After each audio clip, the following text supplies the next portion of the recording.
Salvador Cañones, socio director de STC, la empresa líder del sector de la protección de productos con sistemas antihurto y responsable de la sección de alimentación.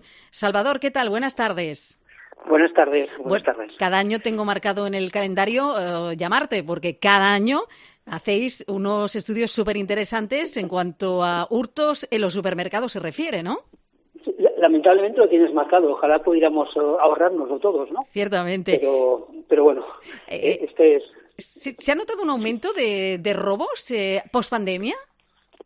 Sí, mira, según los estudios de AECOC, en el año 2021 se redujeron ligeramente, ¿no? Pero desde el 2022 hasta ahora están creciendo y concentrándose lamentablemente en algunas cadenas más que en otras, ¿no? Uh-huh. Pero sí que está creciendo. Los motivos los conocemos todos. Ajá.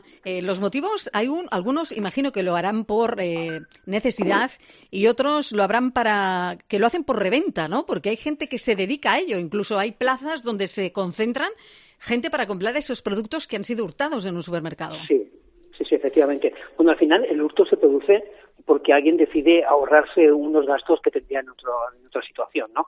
Bien sea robando directamente, y aquí podemos hablar del cliente habitual, que es muy escaso, pero existe, aquel que se hace el descuento y roba aquello que no quiere pagar, ¿no? Y luego está aquel que no se atreve a robarlo directamente, pero que acude a comprarlo a alguien que sí se atreve a robarlo. Esa compra puede ser premeditada o puede ser casual, ¿no? Que te encuentres a alguien que te ofrece un producto de manera, pues eso, casualmente, ¿no? Pero a veces se trabaja también con listas del robo, uh-huh, para ser robados y vendidos posteriormente. Salvador, a mí me da mucha tristeza ir a un supermercado y ver, no sé, una bolsa de jamón ibérico, una lata de berberechos, una botella de cierto licor con una alarma. Hemos tenido que llegar hasta ese punto para que no se produzcan los robos. Y no estamos hablando precisamente de alimentos de primera necesidad, ¿no? Bueno, te respondo a tu primera pregunta. Sí, tenemos que llegar a ese punto por una sencilla razón. Para que te hagas una percepción del problema, una empresa de alimentación que lo haga todo muy bien, al final gana sobre un 2% de su facturación al año. Gana un 2% con todo lo que mueve. Y el hurto, si una empresa lo hace muy bien, tiene un 1%, pero si no lo hace muy bien, puede tener un hurto incluso superior a su beneficio. Quiere decir que si eliminara ese 1% o ese 2%, en vez de ganar un 2, ganaría un 3, ganaría un 4. Con lo cual podría reducir los precios de venta a sus clientes. Como no puede hacerlo, tiene que protegerse para evitar que ese hurto se dispare. Uh-huh.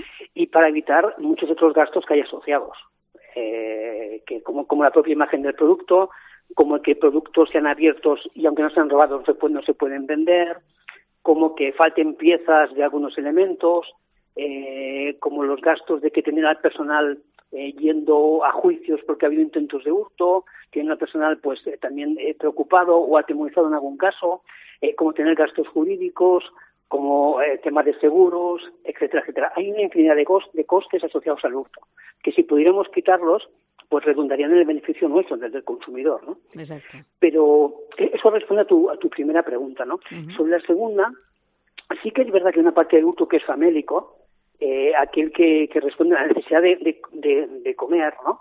Pero eso nos llevaría a pensar que se roba la harina o que se roba el jamón dulce o que se roba el de girasol, lo cual no sucede, ¿no? Incluso el hurto famélico, que sin duda existe y está lamentablemente en nuestra sociedad, por especies que conocemos, el hurto famélico también prefiere robar el queso curado de oveja antes que el queso de fundir. Prefiere robar el jamón ibérico antes que el jamón York. Es decir, existe un hurto famélico, pero también es, en cierta manera, un poco gourmet. Uh-huh. Tendemos a robar aquello que más nos gusta, ¿no? Aunque o sea, por necesidad. Hurtamos también lo que nos gusta porque muchas veces no nos lo podemos permitir, ¿no? O lo que nos hace sentir bien, robar. Bien, sí, serían esos tres conceptos en uno solo. Piensa que al final, en esta sociedad, no podemos dejar de pagar algunas cosas que tenemos domiciliadas por banco. Poniendo nombres, yo tengo una plataforma digital que tengo que tener sí o sí. De hecho, tengo 3. Tengo un gimnasio al cual tengo que ir. Tengo un teléfono móvil que pago por banco religiosamente y eso no puedo distraerlo. Ese pago tengo que hacerlo siempre sí o sí. Pero en cambio quiero seguir teniendo una microcápsula de café, quiero tener un chocolate negro, quiero tener unos berberechos para el vermut o quiero tener una botella de cava para la sobremesa. Entonces, a veces, cuando no me llega todo, Eso parece lo más fácil de conseguir, haciéndome un descuento yo mismo, lo cual lógicamente es ilícito, en el supermercado al cual acudo habitualmente. Uh-huh. Es complicado quitar una alarma de un producto, ¿no? Lo digo porque los ladrones, los profesionales, se las arreglan de cualquier manera para quitarlas y que no se note. Mira que vosotros trabajáis para innovar constantemente. Sí, no, digamos que no es fácil cualquiera de ellas, no es fácil, cualquiera que sea el fabricante. Nosotros ahí hemos dado hondo de pecho, de hecho somos el único fabricante europeo de estos sistemas antihurto, que vendemos no solamente en España, sino también en el resto de países europeos, incluso Estados Unidos. Tenemos un plus de seguridad que hace que para el usador profesional no sea interesante robar nuestro producto. Sea muy difícil, muy complicado, y acude, como siempre, a los establecimientos menos protegidos o protegidos de manera menos eficiente. Uh-huh. Vamos a hablar de los productos top 5, los productos más hurtados. Hablamos de ibéricos, de licores, del atún o del vino. Sí. Pero por comunidades se ha detectado un producto favorito para llevarse sin pasar por caja, ¿no? Y eso nos ayuda un poco a distinguir los gustos por comunidades. Por ejemplo, los más dulces están en La Rioja, Madrid y Valencia. ¿Qué es lo que roban allí? Bueno, pues allí tenemos más chocolates, tenemos más helados que en otras comunidades. Al final, esa lista lo que traduce es los gustos gastronómicos y culturales de cada comunidad. Uh-huh. Tenemos muchos elementos en los cuales somos iguales o muy parecidos, pero hay otros que dan una cierta diferenciación regional. Uh-huh. Por ejemplo, el pulpo en el norte, ¿no? O el cava, que es inherente a nuestra costumbre de tomar el postre acompañado de la familia con una sobremesa en vez de un lujo de hierbas, ¿no? Uh-huh. Bueno, pues eso sucede con nosotros, también sucede en las islas, tanto en el archipiélago balear como en el Canario, con quesos y licores autóctonos, ¿no? Que solamente son de allí. Al final es un indicativo del gusto que tenemos en cada una de las diferentes comunidades autónomas en España. Las Baleares, queso balear y el licor balear, ¿no? Sí. No, yo no podría decir cuáles son los quesos, pero sí que sé que cuando hablamos con ellos nos piden, oye, ¿cómo protejo este queso de Mahón? Nos dicen unas marcas muy concretas, con una forma muy concreta, y lo mismo para los licores y destilados. Uh-huh. Sucede igual en Canarias, ¿eh? Uh-huh. Aparte de los comunes atunes bonitos, conservas, ibéricos, quesos, vinos, etcétera, pues también hay una particularidad. Creo que hemos querido destacar a modo digamos, de anécdota, ¿no? Para ver también qué nos diferencia. Uh-huh. Oye, robar un cava, claro, primero quitar la alarma y segundo, ¿cómo pasas con una botella de cava por caja? Bueno, de hecho, la manera de robar un cava habitualmente es en aquellos establecimientos que no están protegidos con antihurto, con un collarín o con un capuchón, como lo que nosotros fabricamos, ¿no? Pero la manera de robarlo es meter en una mochila y pasan, ya está, ocultan de la vista. Yo he comentado un caso de que yo asistí personalmente con un señor en su cinturón, un cinturón normal, tenía colgadas 12 bridas plásticas de las que usamos en ferretería para unir los cables. Sí. Con esas bridas cogió cuellos de 12 botellas de cava. Y estaban tan ajustadas a su perímetro, a su abdomen, que no hacían ruido al moverse. Todo cubierto con un abrigo y salía por línea de cajas. Madre mía. Sí, eso, y robo de jamones, bueno, hay infinidad de anécdotas para explicar. Un día vi cómo robaba una señora un televisor y pasaba directamente con un televisor de pantalla plana enorme por la caja y yo alucino. Sí.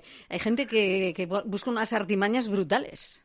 Sí, además habitualmente buscan siempre a qué personal, cajero o cajera, pues más inexperto parece, para distraerlo, juegan con eso e intentan escaparse. Uh-huh.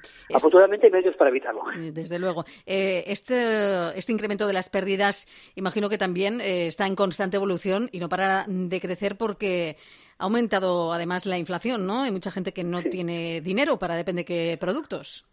Sí. Digamos que el efecto es el siguiente. Hay más y además se concentra más en determinados establecimientos. Pongo el ejemplo del helado, ¿no? Hay un helado que todos tenemos en mente, una tarrina de medio kilo muy conocida, que ha sido un top de gustos en Cataluña, por ejemplo. Ahora lo es en Madrid, lo es en Valencia, pero ha sido en Cataluña durante los últimos 2 años. Cuando lanzamos un sistema de protección para eso, el hurto que había sobre ese producto no desapareció, simplemente se derivó a otros establecimientos que no estaban protegidos. Con esto quiero decir que Aparte de que está creciendo, el hurto se concentra en aquellos supermercados que han podido equiparse de peor manera o no se han equipado directamente. Ya. O sea que cuando estamos bien protegidos, lo que hace el chorizo en cuestión es irse a otros establecimientos que no tienen esa seguridad. De ahí la importancia de tener todo bien asegurado para que no haya ningún amigo de lo ajeno que se lleve lo que no se tiene que llevar. Sí, mira, no podemos olvidar que el objetivo del supermercado y hipermercado no es convertirse en una comisaría, no es detener a clientes, sino disuadir. Disuadir, por un lado, al cliente honrado de que siga haciéndolo, de que no hace falta cometer un delito, ¿no? De que oye, pues pueden pagarlo y que deberían pagarlo, ¿no? Es disuadirlo. Y por otro lado, también disuadir al profesional.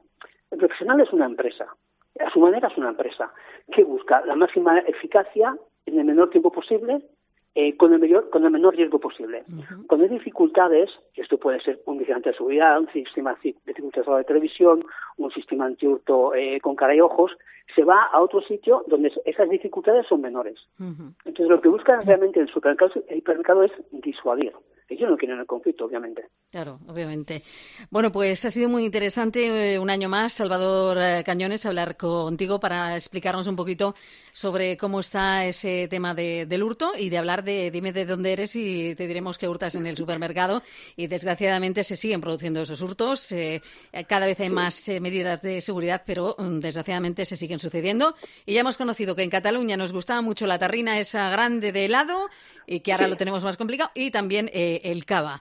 Te agradezco mucho que hayas estado con nosotros un año más y espero que llegue el año en que hablemos de que todo está bien seguro. Ojalá que así sea. Un placer, como siempre, a vuestra disposición. Gracias. Un abrazo, Salvador Cañones. Un abrazo, gracias. Adiós.